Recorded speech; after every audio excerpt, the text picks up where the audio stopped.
ఇప్పుడు మా మాజీ మంత్రివర్యులు పుష్ప శ్రీవాణి గారు అనేక విషయాలు చెప్పారు, మీరు విన్నారు. వారు ఏవైతే చెప్పారో అవన్నీ నిజాలే, అబద్ధాలని గౌరవ మంత్రి సంజయ్ రాణి గారు చెప్పగలరా? వారు అబద్ధాలతో ఎన్నికలకు వచ్చారు, అబద్ధాలు చెప్పి గెలిచారు. మేము జీవో నంబరు 3 తీసుకొచ్చాము అని జబర్దస్తున్నారు. మేము కాదని లేదు కదా. కానీ 2002లో అదే జీవో నంబర్ మీద మరి సేప్రేలు లీలా ప్రసాద్ గారి కేసుల విషయం మెరిసిపోయారు అంటున్నాను. అప్పుడు ముఖ్యమంత్రి ఎవరు? చంద్రబాబు నాయుడు కదా. 2002లో ఆయన ముఖ్యమంత్రి, 2003లో ఆయన ముఖ్యమంత్రి, 2004లో ఆయన ముఖ్యమంత్రి. మరి అప్పుడు ఎందుకు మరి సరైన లాయర్లు పెట్టలేదు? మీరు పెట్టిన రాజీవ్ ధావన్, వెంకటరామరెడ్డి లాయర్లు కదా శబరబరి మేము కొనసాగించాము. మేము ఎక్కడ లాయర్లు మార్చేయలేదు కదా సుప్రీంకోర్టులోని. అప్పుడు మా ముఖ్యమంత్రి వర్యులు జగన్మోహన్ రెడ్డి గారు కానీ, ఇక్కడున్న పుష్ప శ్రీవాణి గారు కానీ, వారి తర్వాత వచ్చి నేను గారు మార్చలేదు కదా. ఆ లాయర్లే కొనసాగారు. అంటే మీరు సరైన లాయర్లు పెట్టలేదని ఒప్పుకుంటున్నారా? ఇటు చంద్రబాబు నాయుడు గారు, అటు సంజయ్ రాణి గారు. అదైపోయింది. 2014 నుంచి 2019 వరకు అధికారం ఉన్నది ఎవరు? తెలుగుదేశం కూటమి పార్టీయే కదా. మరి అప్పుడు మీరు ఏం చేశారు? నిద్రపోయారని అడుగుతున్నాం.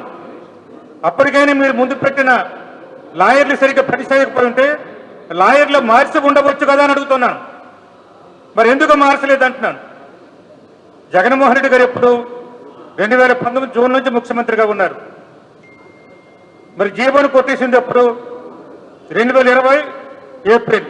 అంటే కనీసం జగన్మోహన్ రెడ్డి గారు ముఖ్యమంత్రి బాధ్యతలు చేపట్టి కనీసం 1 సంవత్సరం కూడా పూర్తి కాలేదు, సంవత్సరం కూడా కాలేదు. అప్పుడంతా కరోనా. 2020-21 ప్రజా ప్రాణ రక్షణ కోసమే ప్రపంచమంతా అల్లాడిపోతున్న రోజులు. అటువంటి సమయంలో సుప్రీంకోర్టు నిర్ణయం తీసుకున్నారు. అంటే మీరు తీసుకునే చర్యలు సక్రమంగా లేవు, సమర్థవంతంగా లేవనేది స్పష్టంగా తెలుస్తుంది. సరే, అది అయ్యింది. 2020లో జీవోను సుప్రీంకోర్టు కొట్టేసిందని తెలుసును కదా. ఆ జీవో పేరు చెప్పుకుని మీరు ఎన్నికల్లో హామీలు ఇస్తారు. అంతేకాకుండా 2024లో కూడా మీరు రివ్యూ పిటిషన్ పుష్ప వారు చెప్పినట్టు సుమారు 16 రివ్యూ పిటిషన్లు పడ్డాయి. అటు తెలంగాణ, ఆంధ్రప్రదేశ్తో పాటు ఇతర అందరం కలిసి 16 పడ్డాయి.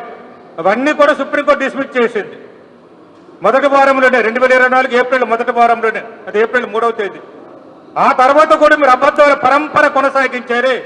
జగన్ తప్పు చేశాడు, జగన్ మోసం చేశాడు, జీవో నంబర్ 3 తీశారు, ఆ జీవో నంబర్ పునరుద్ధరిస్తాము అని ఎన్ని అబద్ధాలు చెప్పారు మీరు. అబద్ధాలు చెప్పి గిరిజనులను, గిరిజన యువతను, గిరిజన ప్రపంచాన్నే మోసం చేశారు. ఇప్పుడు సంజయ్ రాణి గారు కావచ్చు, ముఖ్యమంత్రి చంద్రబాబు గారు కావచ్చు, మా ఏరియా వచ్చారు లోకేష్ గారు, పాల్గొన్న నియోజకవర్గం వెళ్ళారు, జీవో నంబర్ 3 పునరుద్ధరిస్తాము. కురపం నియోజకవర్గం వెళ్ళారు, జీవో నంబర్ పునరుద్ధరిస్తాము. భారతపురం నియోజకవర్గం వచ్చారు, జీవో నంబర్ పునరుద్ధరిస్తాము.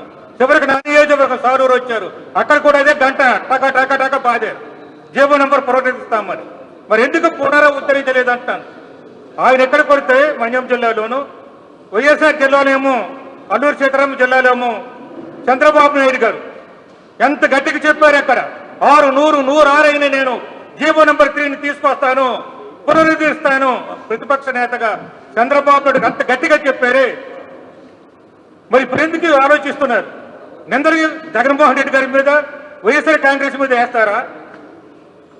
అంతేకాకుండా నిన్న ఇప్పుడు చెప్పినట్టు అసత్యాలు నమ్మకండి అంట. చాలా మంది అసత్యాలు చెప్తున్నారు, మీరు నమ్మకండి అని చెప్తున్నారు. ఎవరు అసత్యాలు చెప్తున్నారు? మీరు చెప్పారు అసత్యాలు, మీరు చెప్పిన అబద్ధాలు. ఎన్నికల ముందు అవే చెప్పారు, ఎన్నికల తర్వాత అవే చెప్తున్నారు.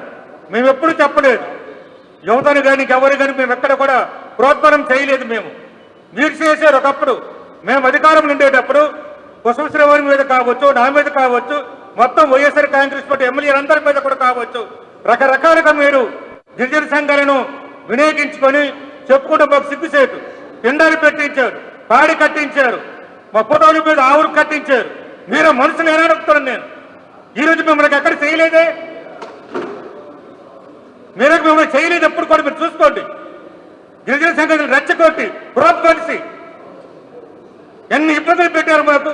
ఆ రోజు అధికారంలో ఉన్నాం మేము, మీ మీద కేసులు పెట్టక్కర్లేదు, పెట్టుకోవచ్చు. గిరిజన సంఘాల మీద కూడా కేసులు పెట్టవచ్చు. కానీ మానవత్వంతో ఆలోచించాం. తప్పు ద్వారా పట్టిస్తున్నారు టీడీపీ వాళ్ళు, కాబట్టి మా గిరిజన యువతను మేము కేసులు పెట్టకూడదు అని మాట్లాడితే మీరు కేసులు పెట్టేస్తున్నారు కదా. కడిగినా ఏ మాట అడిగితే కేసులు పెడుతున్నారు. ఇన్ని కేసులు మేము కేసులు పెట్టలేదు అంటే ఎవరు గొప్పవారో ఆలోచించండి. మీరు ఒకసారి ఆలోచిస్తే మీకే తెలుస్తుంది. తగ్గలేదు కేసులు పెట్టాలంటే పెద్ద కష్టం కాదు. ఈరోజు మీరు కేసులు పెట్టారు. అరకు పాడేరులో గిరిజన యువతంతా గిరిజనులందరూ కూడా సుమారు 15-20 మంది వచ్చి జీవో నంబర్ 3 కోసం 170 యాక్ట్ కోసం పోరాటం చేస్తారు, మీద కేసులు పెడతారు. ఇదేనా న్యాయము? ఇదేనా ధర్మము? గిరిజనులు ఇలాగే చూస్తారంటున్నాను. ఇంకొక రంపసోడం ఏరియాలోను, ఇంకొక మా ఏరియాలోను ఎక్కడ గిరిజనుల ముందుకు వస్తారు మీద కేసులు. ఇది ప్రజాప్రభుత్వమా, నిరంకుశ ప్రభుత్వమా? ఇక్కడ ఇటాలియన్ ముసలిని పాలిస్తున్న ప్రభుత్వం ఇది. ఇలాగే పాలిస్తారని అడుగుతున్నాం మేము. మేము ఎప్పుడైనా కేసులు పెట్టలేదే. గిరిజన సంఘాల మీద కానీ గిరిజన యువతల మీద కానీ మాట్లాడి తప్పొద్దాం. నిన్న కూడా చెప్తున్నారు అసలు జగన్ జగన్ జగన్ జగన్ జగన్ తప్పయింది, జగన్ వల్ల తప్పయింది అనుకుని. ఎప్పుడు తప్పయిందో స్పష్టంగా వసతి గారు చెప్పారు, నేను చెప్తున్నాను. మా వల్ల ఏ తప్పు లేదు. వచ్చిన ఎప్పుడైతే జీవో నంబర్ 3 రద్దు చేశారో చేసినట్టుగా ఇది వారు చెప్పినట్టుగా జూన్ 10లోనే మేము మా ఏపీ టీఎస్సీలో తీర్మానం చేశాము. ఆ తీర్మానం చేసిన ప్రకారం వెంటనే రివ్యూ పిటిషన్ వేయించాము. అంతేకాకుండా ఇది చూడండి, 22 ఏప్రిల్ 22 కూడా మేము అడ్వకేట్ జనరల్కి లేఖ రాశాం. దీని మీద కొత్త చట్టం తీసుకురావాలని, ప్రత్యామ్నాయ చట్టం తీసుకురావాలని. ఇంతకు వారు చెప్పినట్టు 5th షెడ్యూల్లోని క్లాజ్ 2 ప్రకారం కొత్త చట్టం తీసుకురావాలి, ప్రత్యామ్నాయ చట్టం తీసుకురావాలని అడ్వకేట్ జనరల్ హైకోర్టుకు రాశాం మేము. మా ప్రభుత్వం రాశాం మేము. అడ్వకేట్ జనరల్ గారు ఏం చెప్పారంటే అప్పుడు మనం వేసిన రివ్యూ పిటిషన్ సుప్రీంకోర్టులో పెండింగ్ ఉన్నది. పెండింగ్ ఉంటుండగా మళ్ళీ ఇప్పుడు మనం కొత్త చట్టం తీసుకొస్తే అది కోర్టు ధిక్కారం అవుతుంది, కాబట్టి మనం వేయకూడదు అని చెప్పడం వల్ల మేము ఆగాము. లేదంటే ఆ రోజు ఒక చట్టం వచ్చి ఉండేది. కానీ ఈరోజు ఒకరోజేమో జీవోను పునరుద్ధరిస్తామంటారు, మరొక రోజేమో ప్రత్యామ్నాయ జీవో తీసుకొస్తామంటారు. ప్రత్యామ్నాయ జీవో తెస్తున్నారా, పునరుద్ధరిస్తున్నారా, అసలు ఏదీ లేకుండా చేస్తున్నారా చెప్పవలసిన బాధ్యత గిరిజన శాఖ మంత్రి గారి మీద ఉంది. నేను అంతమంది మీద తీసుకెళ్ళి ఏం చేశారు, ఏం మాట్లాడారు? అంతేకాకుండా నేను ముగించే ముందు కూడా చెప్తున్నాను, మీరు చెయ్యాలంటే ఇక్కడుండి మీ కూటమి ప్రభుత్వమే, కేంద్రంలో ఉన్నది కూటమి ప్రభుత్వమే. కేంద్రము కానీ దీనిలో జోక్యం చేసుకుంటేనే మేలు జరుగుతుంది. కేంద్ర గిరిజన శాఖ బిక్కు మండం లేదు. వెళ్ళారా మీరు గిరిజన శాఖ మంత్రి దగ్గరికి, కేంద్ర గిరిజన శాఖ మంత్రి దగ్గరికి? గతంలో మేము 3-4 సందర్భాలు వెళ్ళాము. మీరు ఒక్కసారి నేను కలిసారా? ప్రధానమంత్రికి వెళ్ళి అడిగారా మాకు న్యాయం చేయమని? ఇదేదీ లేదు మీరు. అలాగే నేను ముగించే ముందు కూడా 170 చట్టం కూడా గిరిజన భూమిని పరిరక్షించడము షెడ్యూల్డ్ ప్రాంతంలో ఉంటుంది. దాన్ని పరిరక్షించే బాధ్యత మీద కూడా మేము మా నాయకుడు జగన్మోహన్ రెడ్డి గారికి కూడా అడగాలనుకుంటున్నాము. ఒకసారి వెళ్ళి ఈ ప్రభుత్వం కేసు వేయాలి, సుప్రీంకోర్టు నోటీస్ ఇచ్చింది కాబట్టి ఆంధ్రప్రదేశ్ ప్రభుత్వానికి 170 చట్టం సంబంధించి కేసు వేయాలి. అది మీరు విపులంగా వేస్తారా లేదో మాకు తెలియదు. వీళ్ళందరూ గిరిజన వ్యతిరేకులు, గిరిజనకు మేలు చేసేవారు కాదు. కాబట్టి వారి దగ్గరికి వెళ్ళి మా పార్టీ తరఫున కానీ గిరిజన సంఘాల తరఫున కానీ మాకు సహాయ సహకారం అందించాలని మా నాయకుడు మాజీ ముఖ్యమంత్రి గారు జగన్మోహన్ రెడ్డికి అడుగుతామని మేము తెలియజేసుకుంటూ, ఇంతవరకు మాట్లాడుతున్న సంజయ్ రెడ్డి మాట్లాడిన కూడా అబద్ధాలు ఎప్పుడు మాట్లాడిన అబద్ధాలు మేము తెలియజేసుకుంటున్నాం.